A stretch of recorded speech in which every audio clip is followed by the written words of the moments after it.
Красноярский крайда 26 Бакинский комиссары 30 домдо болгон иш. Бул кечээ болгон экен. Бул эки жумадан бери ушул үйдө жашашат экен. Ушул үйдө жашаган бир эжебиз бар эле, аксакал эжебиз. Жалгыз уулу бар эле, Толкун депчи.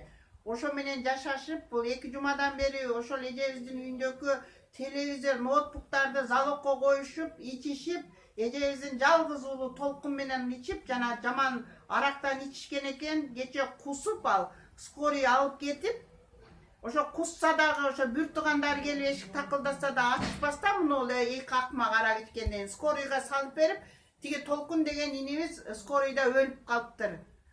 Эми болсо булар келсе, эшикти тиги атайын служба чакырып, эшикти кестирип ачтырса, үйдө жатат, энеден тумай жылаңач болушуп.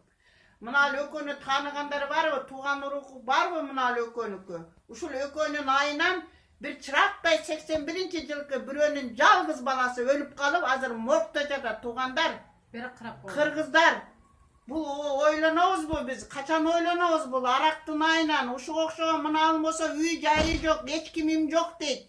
Тигил жигит болсо нокаттык жигит экен, нокаттыктар. 3 баласы менен аялын таштап чыгып кетиптир. Ушинтип мына карасулук кызмын дейт. Ушун менен жүрүшөт экен, ушинтипчи. Бир үйгө кирип алышып, 2 жумадан бери үйдөгүнүн бар жогун сатып ичип, үйдүн хозяйкасы, Толкундун апасы Кыргызстанга кетсе. Буга эмне дейсиңер? Тааныгандары барбы? Кабар алып, кабарлашып коюңуздар.